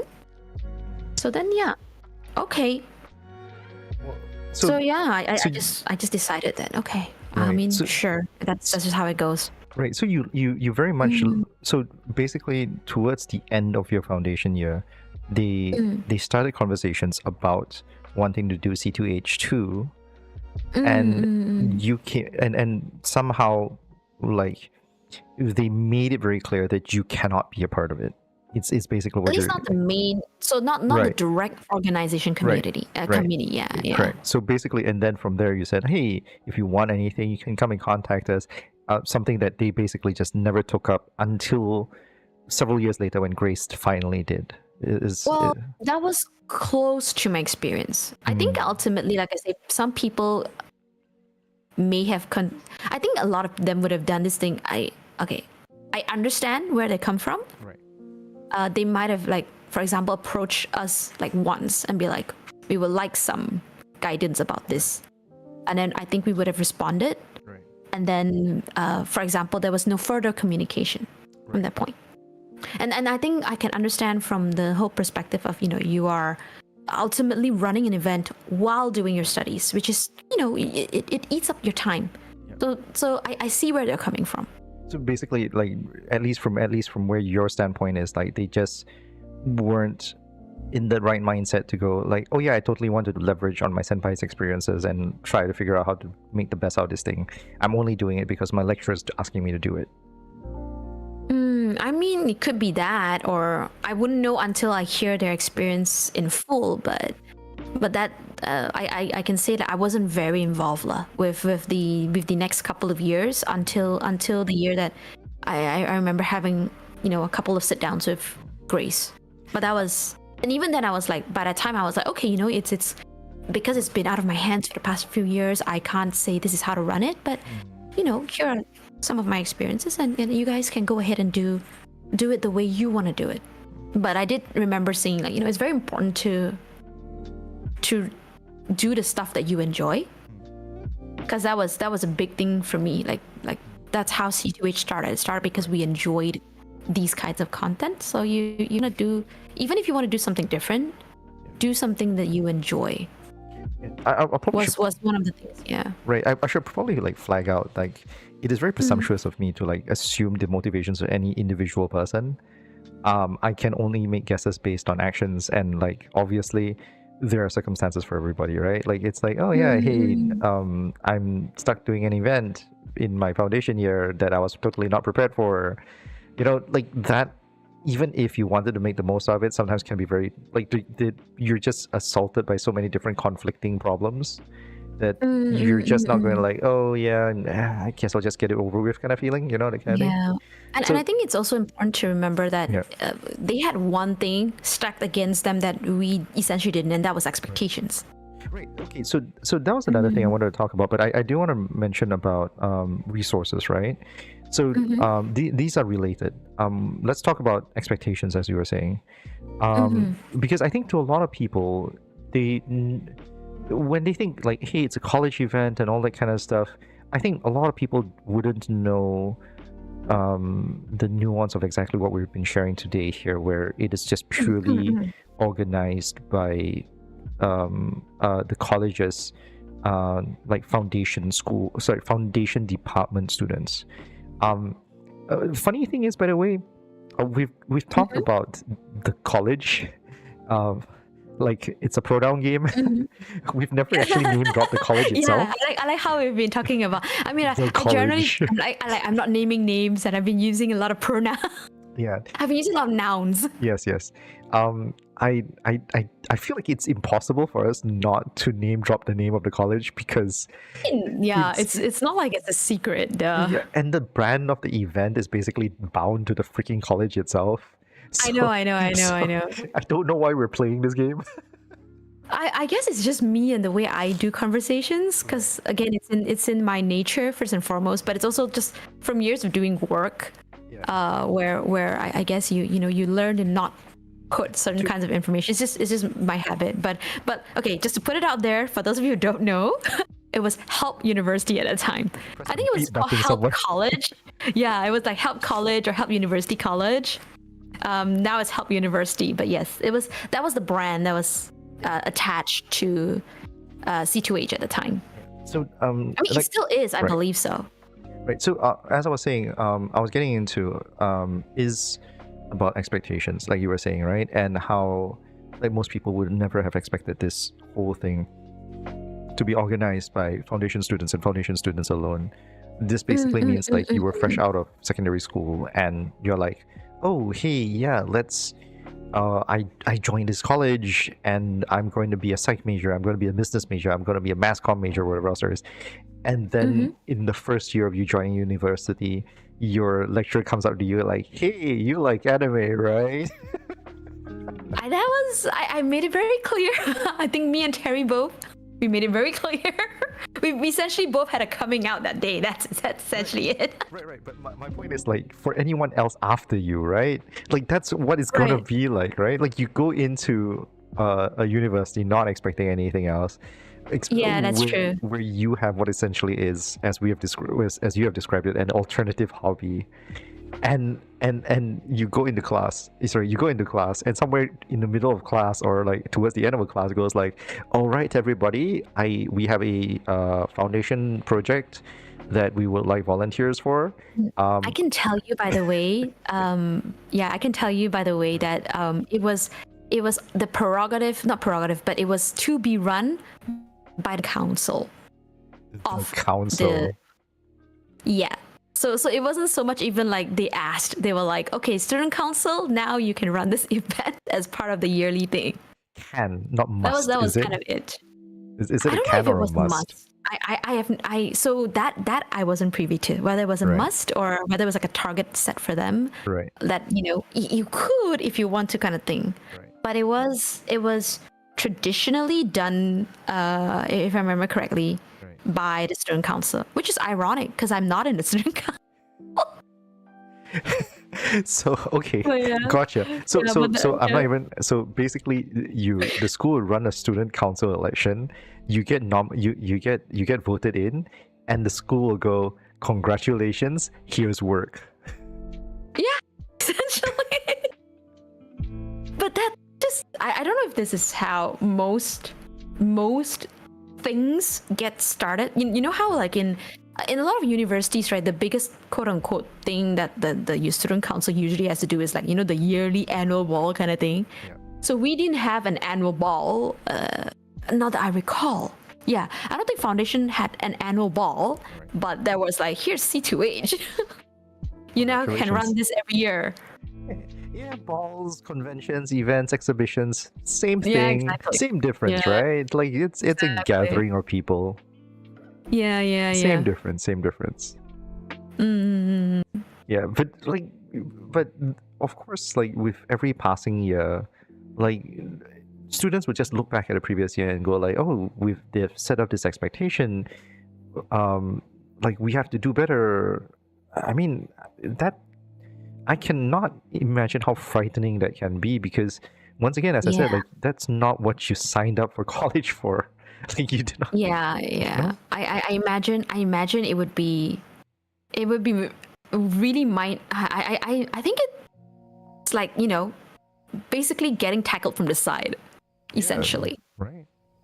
Realizing that, oh, okay, now that I'm in this, apparently there's this project that we do every year. Oh, At least I imagine that might be what it's like. I mean, at some point, even for CF, right? And this is true for like the earlier years of CF. At some point, there was a lot of like CF was more or less just held together by the sheer stubbornness of the committee. In a sense, like like the committee was basically going like, we are not going to be the year that CF fails. I mean, I guess the I don't know if this is maybe a trait that most of the events that are still around nowadays have. Like there is a sense of at least wanting to make sure that it was running, maybe. I wonder if that was the experience. I would be very curious, actually. Right.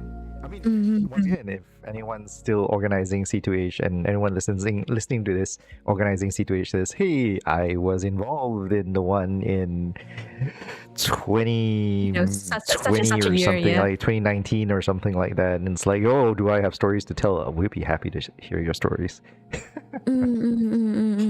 But yeah, okay, Mm-hmm. which leads up to the next question because with expectations, like Spider-Man says, with great power comes great expectations. The fact is, in events with great expectations comes the requirement for great amount of resources. Mm-hmm. So, like, whatever happened to the money that the school basically took from you? Did it just snowball into the next year's budget? Do you have any idea how that worked out? Okay. So what I was told, Right.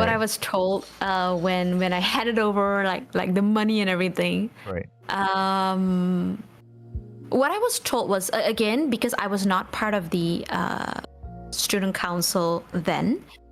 I didn't know what was going on, but the university, or at least the department, essentially was like, okay, because obviously you can't pocket this money, which makes sense, ultimately that makes sense. So what they did was essentially they put it into the budget of like the student council. They didn't tell me, at least they didn't tell us what they were going to do with it, but ultimately it's because the student council run other events, right? And all these other events are for students. Right. So the money ultimately, I as far as I'm aware, the money ultimately went back to the student council, which I would assume, then went on to maybe fund other events, I guess. Right. So I wasn't really privy, and to be honest, I wasn't really that interested to know what happened with it.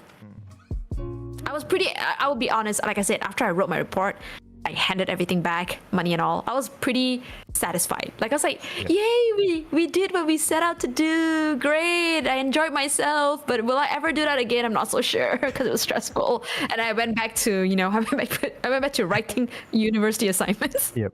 I only asked because I feel like I would be remiss if I didn't ask. It seems. Oh yeah. It seems, as I said, like the circumstances with every subsequent year that the event is running, right? Like the pressure, the legacy that you have to deal with, legacy expectations that you have to deal with, and the fact that the vast majority of everyone outside do not know the inner workings of how C2AGE is like organized or like and arranged or structured and stuff like that. Like no one is going to see all this. If an event, I still remember when I all cards on the table. This is absolutely true, honest to God, my own impression. There's this one year I remember when there was that one year C2H was like, oh, they're doing Tropicana City Mall. I was like, cool. That's true, yeah. Right? So they were like, holy crap, they're going out of the colleges, because I remember going to the one in the college at one time and they were like, oh, they're going out of the colleges, it's growing bigger. Wow, good for them kind of thing. And I mean, when I heard it as well, I was like, wow, right. You're going places now. Right. It was very bittersweet at that time for me. I was like, wow. But at the same time, Right. So during that time when I saw that happening, I was like, holy crap, this is insane. This is crazy. And at the same time, like keep in mind, like in the background, there is also AMG, which was growing as well at the time. I think, that's true. Yeah, I think during that year, AMG hadn't quite escaped Sunway yet. I can't remember whether they've left Sunway yet during that year, but like during that time when they did when C2H did Tropicana City Mall, I was like, oh, okay, they're going big. And then somewhere in the subsequent years, they went back to help, and it wasn't even the. I think they were at Subang, right? No. So there was Subang campus. It wasn't the Subang campus, I think. Is that the Subang campus? I'm not quite sure. All I remember it was it was based in KL. It was the KL campus. It wasn't the one that was the larger one. It was HelpCat. What's that one? So there's a couple of, Help University at that time had several campuses. Right. We ran different programs. So I believe for a short period they did the events in Tropicana. Right. And then one of the years they went back to one of the campuses. If I remember it correctly, I can't remember if this was accurate. I believe there might have been a year where they did it in the HelpCat campus, which is the one near Chansalin Station, I believe. I think that's the one. Yes, I think that's the one. So I remember that then when they went back to that, and as a guy who was like just casually going to events and stuff like that, right? And once again, not knowing the truth behind how the event was structured and organized and stuff like that. Like I was looking at that going like, holy crap, did they take several steps back? Like and then the obviously voices in my head was going like, oh my god, did they lose money when they were doing like, you know, the Tropicana City Mall events and stuff like that? Like were they having troubles where they couldn't sustain themselves, blah blah blah, and all that kind of stuff. Right. You know, because for any casual event goer, right? Especially if you're a college event, the things you're telling yourself is like, oh, they must have been slowly gathering funds year by year, being in colleges, you know, that kind of thing. Like, so because the facilities and everything else are relatively cheap, or they can leverage on college benefits to be able to, you know, make sure that their cost is low. They gradually build up their funds, and then decided, oh, let's risk it and do a big event outside. And then after a couple of years of doing that, it's like, oh wait, this is not working out. We can't sustain this. We're pulling it back in. You know, that kind of thing. Like Right. yeah. So to a guy who's on the outside, right? That's how it looks like to someone like me.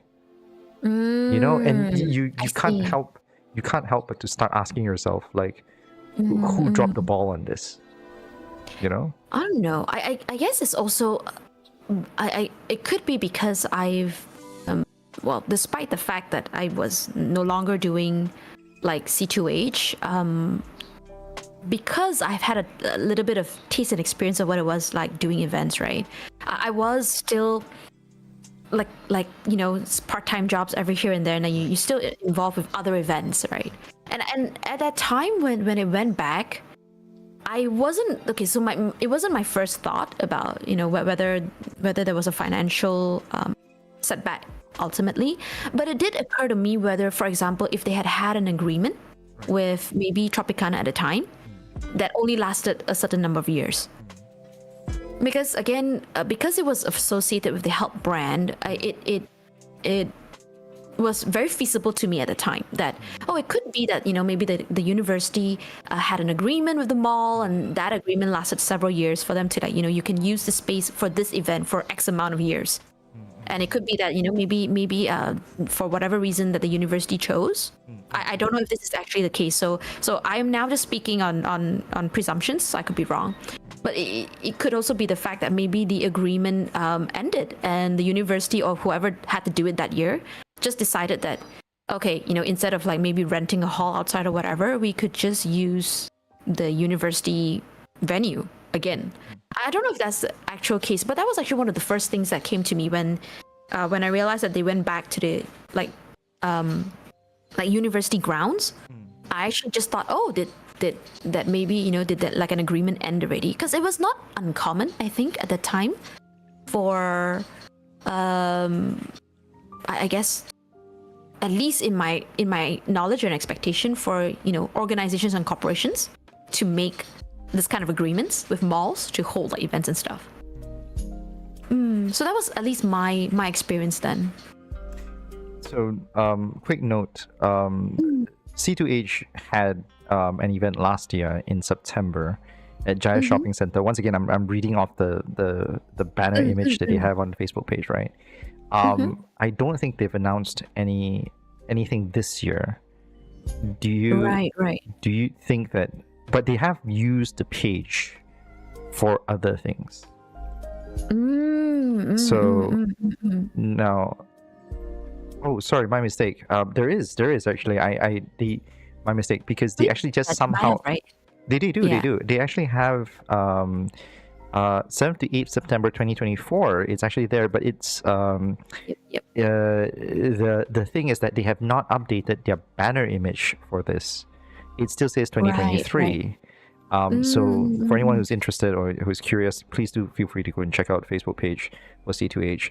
I actually haven't linked it into the description below, so I think I'm going to just do that really quick, because I usually do link like a lot of the discussion topics when we were talking about stuff. I try and link them inside.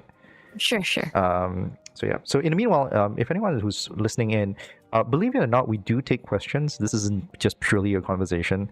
If you're curious at all, feel free to use the form inside the comments itself, or if you feel like it, because chat is not completely flooded, feel free to drop your questions in the chat if you're up for it.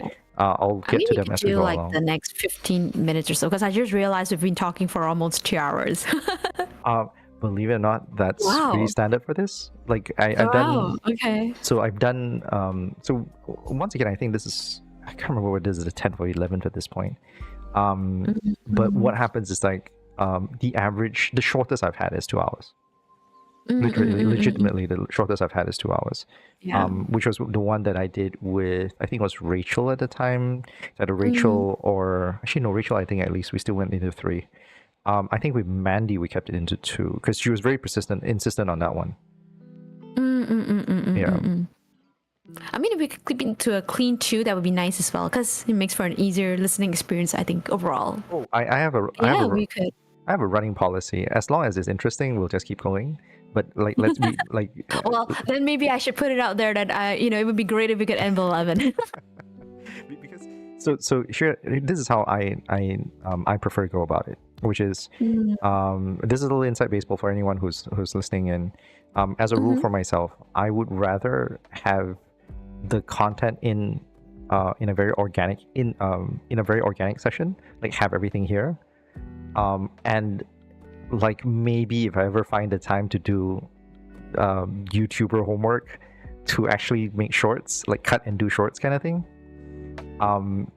And if I can't, that's on me. But to not have the content is worse. Like I don't want to have a situation where it's like, oh, like like 3 minutes I end the stream, 3 minutes later I'm like, oh, we should have talked about this. Oh shit, I forgot about that. That kind of thing. Yeah. I mean, to be fair, I think 11 would be a nice time as well. That's fair. So it's just like a nice way to and sort of wrap it up nicely and all. Yeah. But yeah, I know if there are questions, if people are curious about maybe certain aspects of, I mean, yes, we are talking about C2AGE mainly, but if people, I guess, would also like to ask about certain other maybe broader aspects or macro aspects of things, I think that's cool too. I want to ask though a little bit here, like for your time with C2H, given the limited budget and the limited the limited resources that you have and the kind of organizational time that you have, right? And then overlap that against juxtapose that against your experience with handling guests and stuff like that. Do you think it's reasonable to expect guests for an event like C2H? I'm gonna make a very bold statement. I think it would be presumptuous to expect guests for any event, first and foremost. Simply because the way I see it is, this is this is gonna sound like a little bit of a hot take. Yeah. But a lot of the events that we now see, the standard of events is that there's a lot of and we're not just talking about Malaysian events, but any event in S.E.A. Or even events outside of S.E.A., inviting guests over as part of the content has become quote unquote the industry standard, right? Because it's a good sign. It means that the culture has grown to a point where we now have people who specialize in certain aspects of these cultures, or they are an active professional in certain aspects of these industries. But at the same time, there's always a part of me, and it could be because I'm I could be a basic B in a sense. I always feel that the essence of, for example, running any ACG based or geek culture based events is that you don't necessarily need for example, a big name or guests to how would I put it?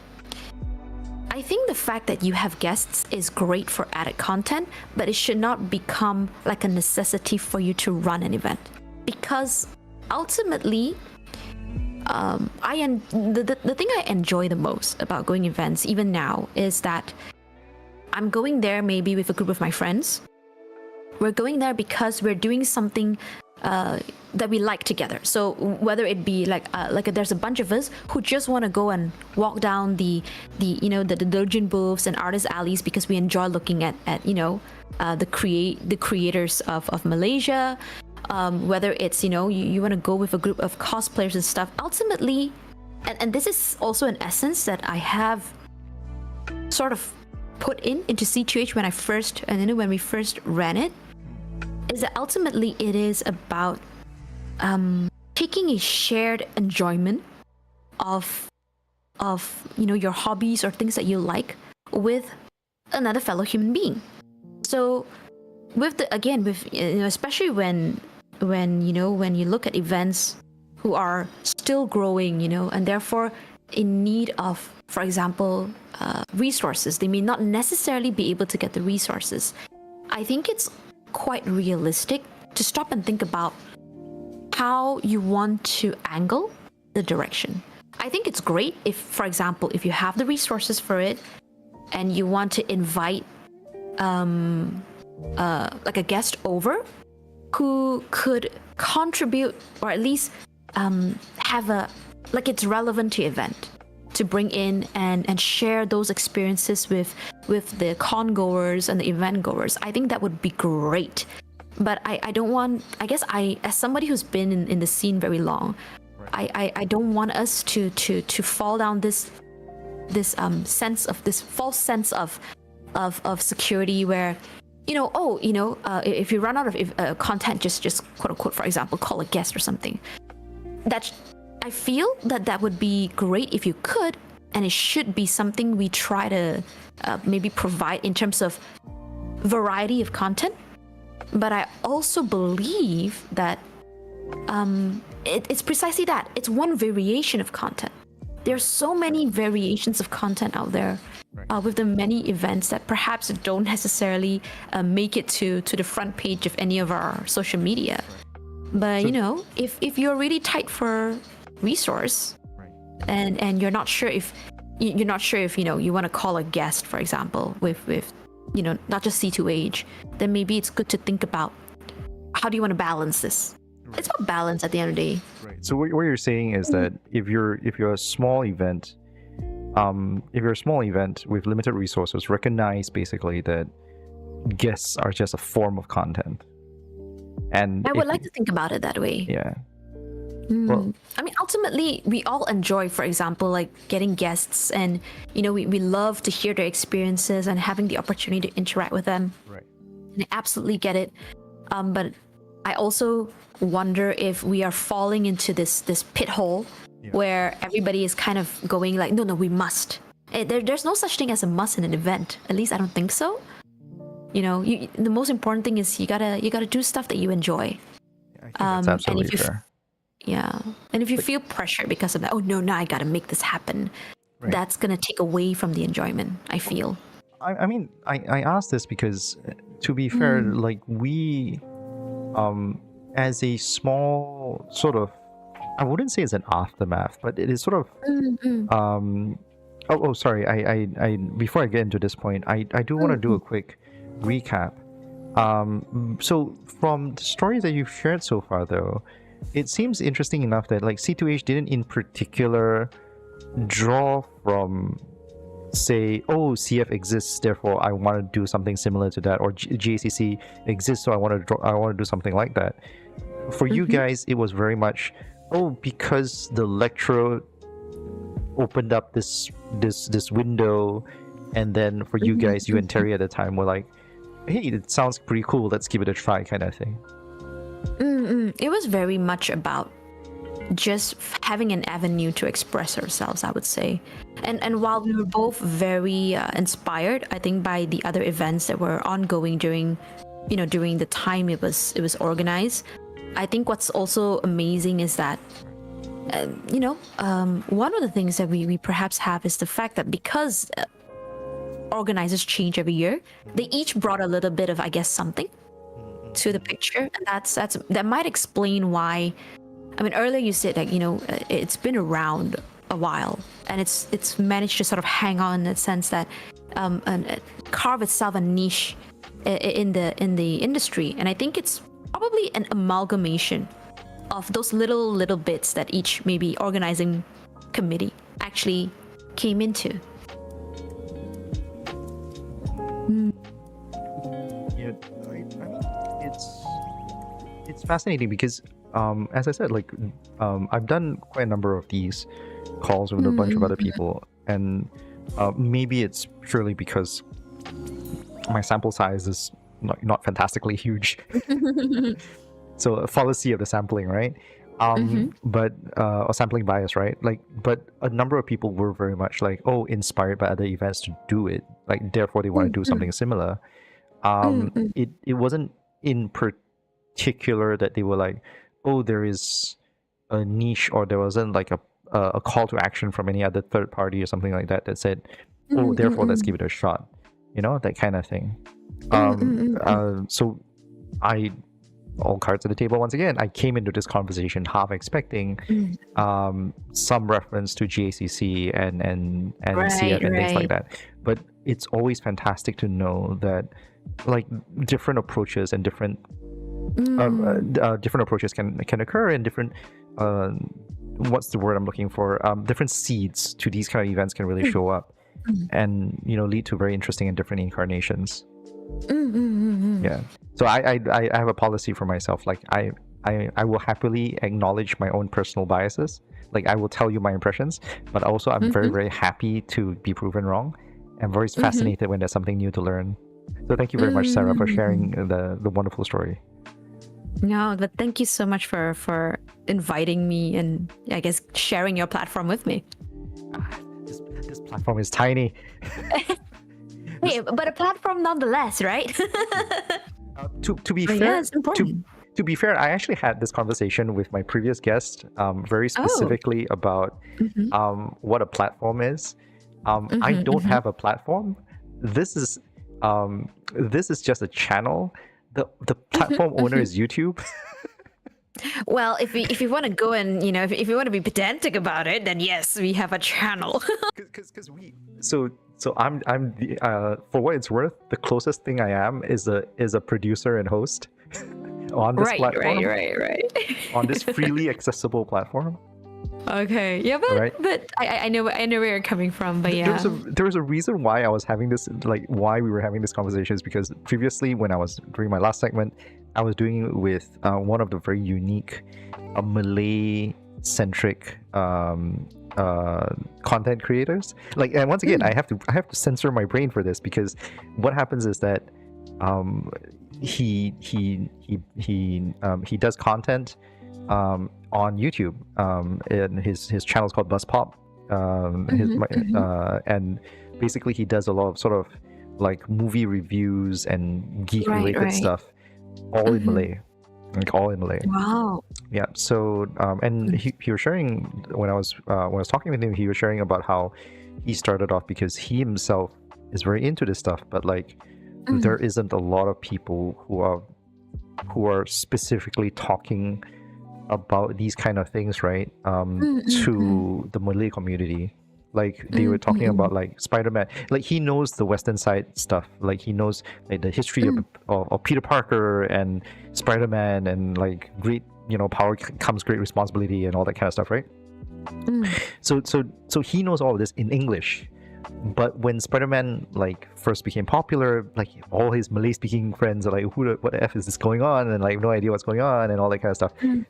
So he started doing his channel to sort of become this bridge. And why this all matters is because when I was talking to him about this, right, I my first instinct was to talk about it as though he was a platform owner. Like he was a media owner, he was a platform owner, which is really weird, because because I was making comparisons to like publishers, like, you know how you have like Berita Hairan or some shit like that, right? Where they would be like, oh yeah, hey, we have a newspaper, and they would be platform owners, and they would be media owners and platform owners. But that's not true. That's not true when you're YouTube, because that YouTube's your platform owner. Like I said, if you think about it that way, then yeah. You know? So yeah. So I was really, really particular about this, because I feel like it's really important to recognize that at the end of the day, YouTube can pull us off like anytime.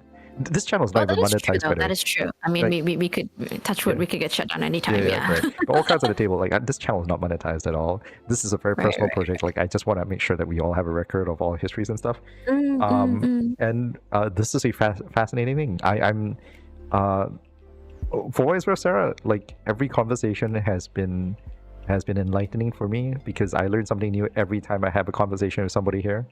Nice, Yours nice. has not been an exception. Thank you very much for your time. Thank you, thank you. We're running close to 11, and we don't have anyone filling in the form right now. I think before I go off, like, do you have any last thoughts? Anything you'd like to share before you go? Last thoughts and something I would share. I mean, I think you might for those of you who are hearing who's listening in, you might be sensing a theme, I guess, in the stories that I've shared so far. And I'm a big believer, whether it's ACG or geek culture, whether it's running events, whether it's it's a very specific aspect of the culture that you wanna what. Ultimately, I mean, that's the whole thing about Geeks at S.E.A, right? It's about things we are very interested and very passionate about, and how for things I like to believe that for things that we really like and things we're really passionate about, we are quite willing. at least for me, I was quite willing to go very far for the things I loved, whether it was the Japanese language or whether it was events. So keep that little spark going, and I think that would really help us grow the different aspects of our culture together. I like the idea that this is our culture, right? Like this is our version of ACG. That's the thing, it's about, I know you call it lived experience. Yep. But there is no such thing as a singular lived experience. Absolutely. A lived experience is also shared experience, and that's something that I believe is the purpose of this one as well. But yeah, I hope that everybody's enjoyed the conversation. Absolutely. All right. Okay. Before we go, I have one last thing, because I know that was supposed. That's usually a great segue to just close the stream, right? But like, I do want to like peg this last bit here before we go off. Sure. We are both using cat avatars today. Yes. I have not. I've explained it at the start of the stream why we're both using cat avatars to some level.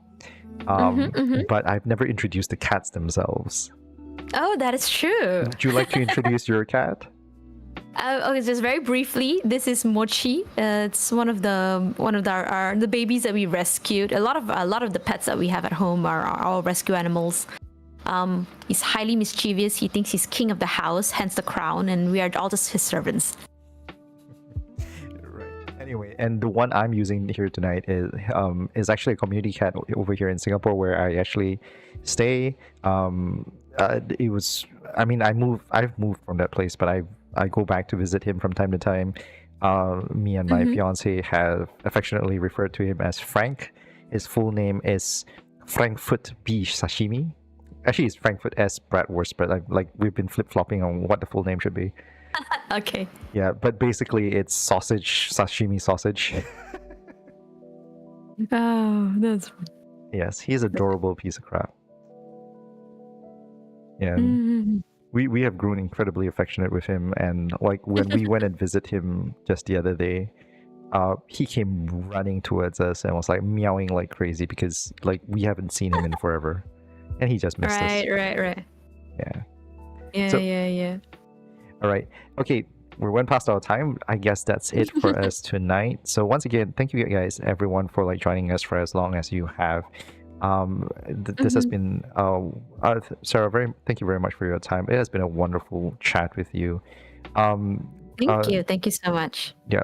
So for everyone who's been with us, I hope you have a wonderful weekend ahead of you. And I hope you learn something new. All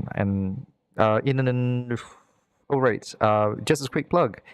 In 2 more weeks, the next one we'll be doing, the next Geeks at Sea, we'll be doing with a old friend of mine, in fact. Oh crap, Sarah, how long have we known each other? Do you still remember? Do you have any impression at all? I I don't know, but I'm guessing maybe from 2000, maybe 8-ish or so. I don't Yep, know. I actually cannot right. remember the So- first time we met. So maybe around there.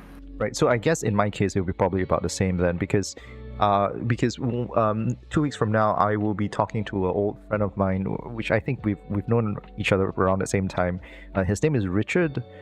He is the guy behind Outpost and Outpost Productions.